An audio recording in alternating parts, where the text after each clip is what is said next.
안녕하세요. 오랜만에 인사드립니다. 한아름 회계사입니다. 올 여름엔 특히나 굉장히 더웠죠. 저도 6월 달에 잠시 미국을 넘어갔다가 7월 한 달은 거의 한국에 있었는데 너무 더워서 저희 직원들을 포함한 저희 US택스는 마지막 이제 마감 한 달을 앞두고 광화문에서 사무실 콕 하면서 열심히 텍스 시즌 준비하고 있습니다. 오늘 콘텐츠는 이제 저희 이제 개인 서비스도 도와드리지만 저희가 또 미국 법인팀이 따로 있어요. 그래서 미국 법인팀으로 이제 의뢰 들어오는 미국 법인 설립에 대한 절차를 조금 더 디테일하게 말씀을 드리고 또 특히나 저희 팀으로 이제 한국인들이 자주 묻는 질문들이 있습니다. 그 부분들을 조금 더 명확하고 간결하게 고객분들이 좀 궁금해하시는 점을 많이 풀어드리는 그런 세션을 한번 만들어 봤습니다.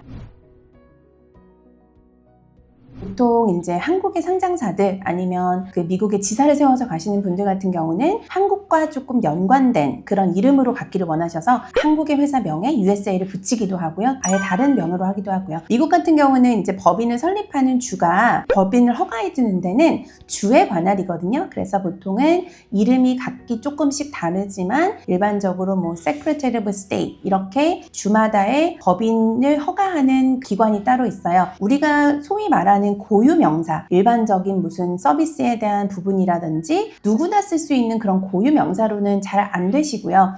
조금 특이한 고유명사라고 하더라도 그 뒤에 알파벳이나 넘버를 붙인다든지 그렇게 해서 설립하고자 하는 주에 그 법인명이 available 한지를 체크를 하게 됩니다. 보통 그 법인명을 선택할 때는 내가 코퍼레이션으로 할지, INC로 할지, LLC로 할지에 따라서 법인 뒤에 붙는 법인의 성격에 따라서 어울리는 이름으로 하시면 가장 적합하고요.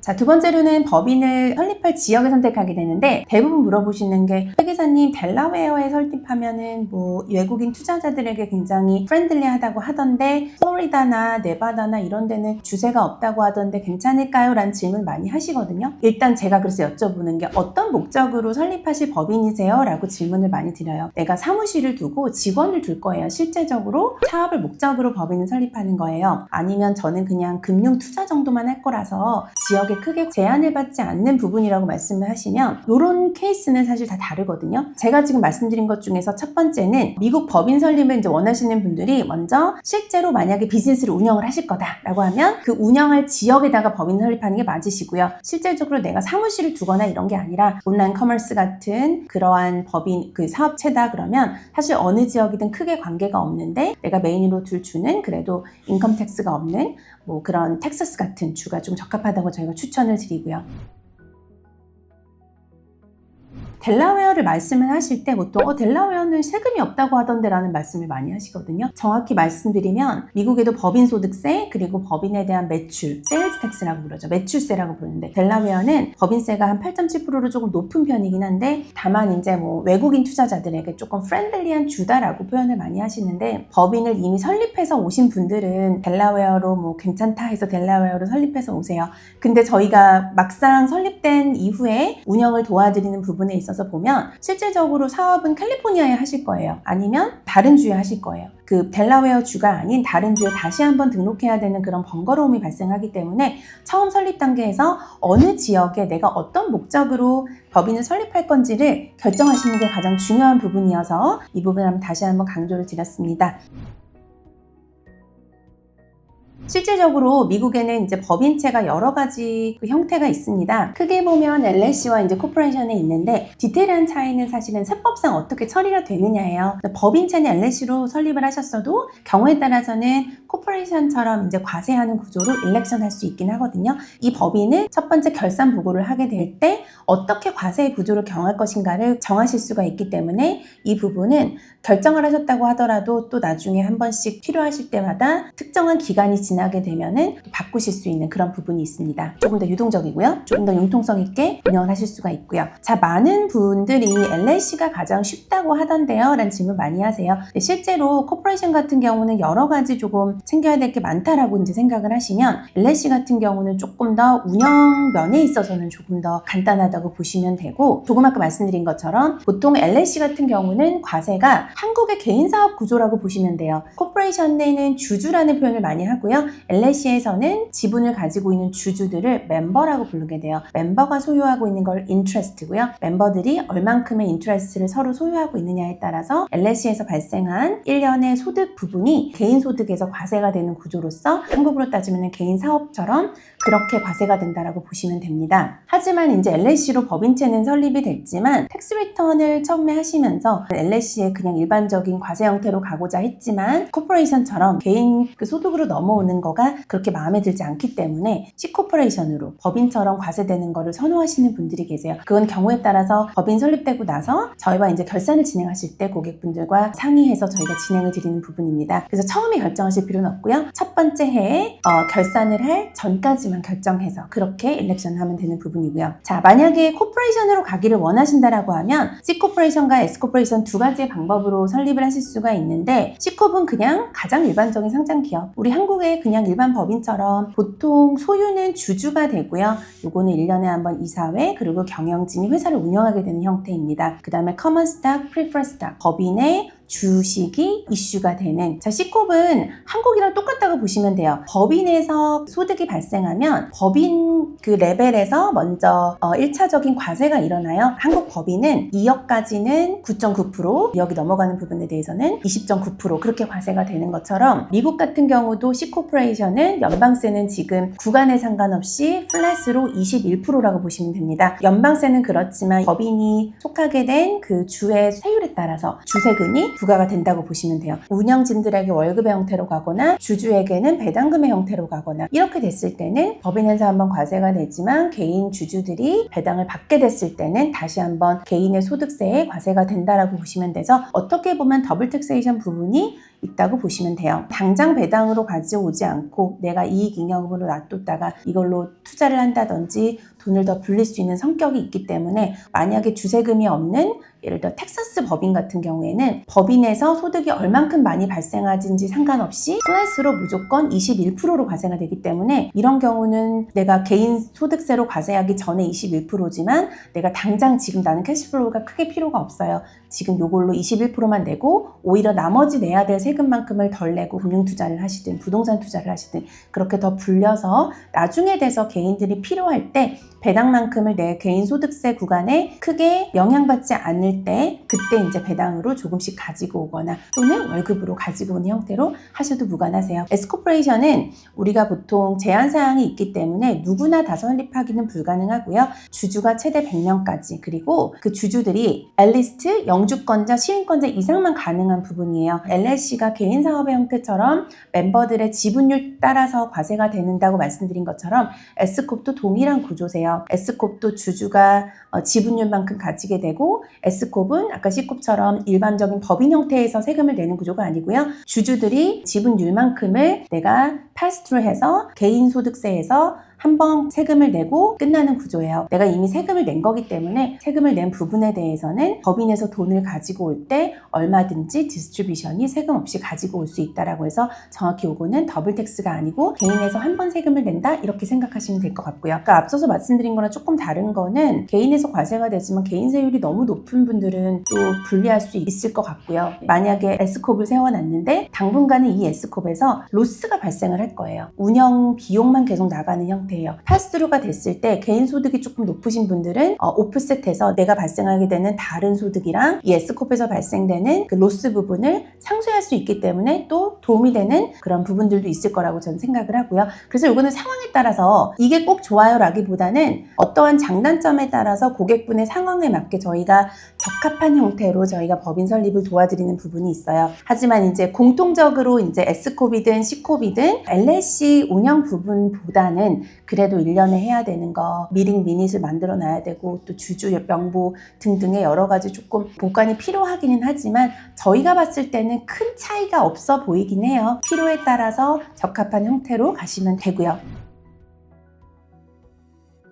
Registered Agent는 한국에서는 우리가 법무사님을 통해서 하거나 변호사님들이 이제 보통 법인 설립 많이 해주시는데 프로모터라 그래서 발기인이라고 부르는 게 있어요. 설립을 해줄 때 발기인은 보통 뭐 변호사가 들어가던가 법무사님 이름으로 들어가든가 회계사 이름이 들어가게 되는데 비슷한 걸로 보시면 돼요. 조금 개념은 다르지만 법인이 설립될 때는 Registered Agent라 그래서 그 주에 실질적으로 거주하고 있는 개인이 될 수도 있고 또는 우리가 돈 주고 사용할 수 있는 법인의 형태가 있어요. 그래서 이제 쉽게 한번 말씀을 드려보면 RA 같은 경우는 필수이다. 다만 요거는 유료로 사용할 수도 있고 유료로 하게 되더라도 1년에 뭐 40불, 50불, 뭐 많게는 100불 안에서 가장 저렴한 걸로 저희가 넣어드리기 때문에 요거는 크게 걱정하지 않으셔도 될 것 같습니다. 또한 지인분이나 가족분들이나 뭐 자녀분들이 해당되는 법인을 설립할 주에 거주하고 있는 인디비주얼 에이전트로 들어가실 수가 있어요. 이름이. 그럴 경우에는 유료로 사용하실 필요가 없고 그분들의 이름을 넣으시면 된다라는 부분이에요.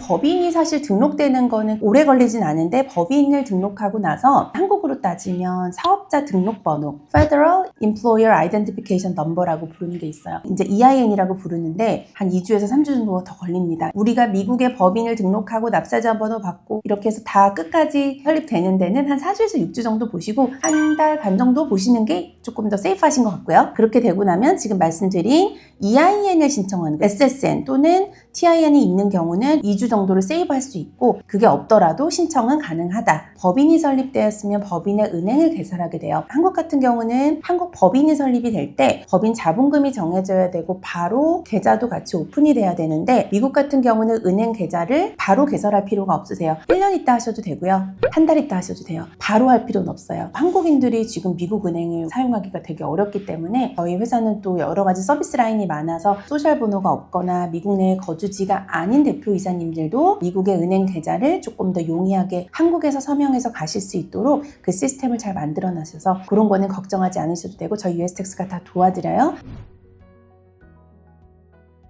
법인 설립이 되고 나면은 자본금을 송금하거나 아니면 이제 운영비로 보내거나 대여금을 보내게 되는데요. 지분 출자라고 부르기도 하고 또 대여금의 경우에는 대여금을 송금한다라고 불러요. 송금 업무는 한국에서 한국인들이 외국환 거래 은행을 통해서 해외 직접 투자 신고의 의무가 있어서 신고를 하고 가실 수밖에 없는데요. 우리은행 광화문 글로벌 투자센터라는 부서랑 협업을 많이 하고 있습니다. 그래서 저희 고객분들 개인 송금을 포함해서 많은 부분을 도움을 주시고 있는 지점이시고요. 저희가 부서를 연결해드리면 절차에 따라서 서류는 저희가 다 이제 보내드리고 고객분들은 편리하게 이제 서명하셔서 이제 돈만 송금하실 수 있게 그렇게 다 저희가 세팅을 해드리고요. 자본금을 송금하고 나면 추후에 외국환 거래 은행에서 수시로 사후 관리가 들어가게 되거든요. 그럴 때마다 필요한 정보나 이런 부분은 저희 회사에서 다 프로바이드를 해드리니까 그렇게 걱정하지 않으시고 과태료 부과를 피하시기 위해서는 이런 외국환 거래법을 잘 아시는 그런 부서와 진행하시는 게 가장 좋고요. 이 모든 설립이 되고 나면은 일단은 뭐 사업자 등록증이라고 하죠. 현재 이제 주정부에서 또는 어떤 특정 지역의 도시에서 내가 사업을 하겠다라고 해서 발급해주는 부분이고요. 이런 신청도 이제 필요한 경우가 있는데 셀러스 퍼밋이라고 많이 부릅니다. 두 번째는 한국에도 보통 부가세라는 게 있잖아요. VAT, Value Added Tax처럼 미국도 Sales Tax라고 있어요. 우리가 레스토랑 같은 데 가서 밥을 먹거나 했을 때 가만히 영수증 같은 걸 보시면 아래쪽에 보면 세일즈 텍스라고 붙어 있어요. 부가세라는 한국의 개념처럼 판매세가 붙거든요. 판매하는 제품 대금에 대해서 세일즈 텍스 퍼밋이 필요한 분들은 이런 부분도 퍼밋을 받으셔서 제품 판매도 가능하신 부분이어서 설명을 한번 드려봤습니다. 한국은 업종에 따라서 지역에 따라서 그게 정해질 수가 있는데 미국 같은 경우는 그런 거는 따로 없고 최소 금액도 없기 때문에 편하신 대로 자본금을 넣으시면 되고 그건 언제든지 증자가 가능하다라는 부분이에요. 자본금이 이슈되고 나면 보통 은행에서 요구하는 서류가 있었잖아요. 직접투자신고서하고 CPA가 사인해서 주식 증서 같은 거가 필요했던 것 같아요. 몇 퍼센트의 자본금을 가지고 얼마의 금액을 넣었는지 언제자로 넣었는지 그거를 The Letter of Capital이라는 서류를 저희가 많이 만들어 드리고요. 거기에 또 부가적으로 주식 증서 같은 것도 요구하는 경우가 있어서 그것도 만들어서 추가적으로 드린 경우가 다수 있습니다. 중자가 될 경우에는 또 추가적으로 또 증자해서 도움을 드리는 부분이고요. 설립 설립하고 나서 가장 중요한 거는 운영이잖아요. 매년 해야 될 게 되게 많으니까 나 법인 설립하는 거 복잡해 라고 사람들이 생각을 많이 하시거든요. 매년 뭐 CFO, CEO, Secretary, Board of Director 그런 분들이 바뀔 경우가 있고 변경이 없는 경우도 있고 또는 주소가 바뀔 경우도 있고 또는 RA가 바뀔 경우가 있고 그래서 이런 것들에 대한 업데이트가 주마다 이게 데드라인이 다 다르거든요. 그래서 그런 부분들을 보셔서 하는 건데 각자 본인들이 챙기기에 되게 어렵잖아요. 그래서 저희가 지금 준비하고 있는 게 어떤 거가 있죠? 미국 법인 설립 및 운영에 대한 플랫폼을 저희가 열심히 만들고 있습니다. 설립하는 것도 되게 중요하지만 설립하고 나서 법인을 운영하고 유지하는 메인터넌스 스테이지가 사실 더 중요하거든요. 청산하기 전까지는 매년 해야 되는 것 많고 매년 뭐를 언제 어떻게 해야 되지라는 질문이 굉장히 많은데 저희가 그래서 플랫폼에서 고객분들에게 자동 안내 발송이나 어떤 걸 언제 해야 되는지 전체를 다 보실 수 있게 저희가 플랫폼에 다 담아서 상대적으로 이제 미국 법인을 설립해서 운영하는 데서는 굉장히 좀 수월하실 거라는 생각을 하고 있습니다. 캘리포니아 같은 경우는 아무 수익이 없어도 매년 800불이라는 미니멈 텍스를 내셔야 되는데 법인을 설립해놓고 나는 손실이고 아무것도 보고할 게 없어서 텍스 리턴 자체를 안 했어요. 매년 내야 되는 800불도 안 낸 경우는 이 프랜차이즈 텍스 보드에서 그 캘리포니아의 텍스 세크레터리 오브 스테이트로 이 정보를 보내게 돼요. 이 A라는 법인은 세금을 낼지 체납하고 있다. 그렇기 때문에 얘네는 서스펜드 시켜라. 그래서 스테이터스가 그렇게 바뀌게 돼요. 첫 번째 해야 되는 거는 이제 왜 서스펜드가 됐는지 알아보고 프랜차이즈 텍스 보드에 가서 세금 먼저 다 클리어하고 그렇게 텍스 클리어런스가 돼야만 이 자료를 세크레터리 오브 스테이트에 보내서 여기에서 이제 리인스테이먼트 해서 다시 액티브한 상태로 만들어지는 굉장히 번거롭거든요. 또 서비스 청구료가 더 많이 들어가기 때문에 고객분들이 가장 조심하셔야 되는 거 페이퍼 컴퍼니더라도 그냥 하나 세워놨더라도 법인이 만약에 2025년도에 세워졌다. 2026년도 4월 15일까지는 또는 3월 15일까지는 무조건 텍스 리턴 결산 보고를 주정부와 연방정부에 하셔야 된다라는 부분이에요. 고객분들 생각하시는 것처럼 미국 법인 설립이 어렵진 않으시지만 아무래도 한국에서 설립하다 보니까 여러 가지 막히셨던 부분들이 되게 많으실 거예요. 저희가 8년 이상 이 업무를 하면서 고객분들이 미국 법인 설립하고 운영하는데 가장 많은 노하우를 가지고 있는 회사이기 때문에 플랫폼 곧 올해 말 전에 런칭을 할 예정입니다. 편리하게 운영하실 수 있도록 도움을 드리니 너무 어렵다고만 귀찮다고만 생각하지 마시고 가족법인 설립, 미국 부동산 관련된 법인 설립 이런 부분도 저희가 많이 도와드리고 있습니다. 그런 부분 많이 질문해 주시고 많은 도움을 드릴 수 있으니까 저희 회사로 관련해서 언제든지 연락을 주세요. 감사합니다.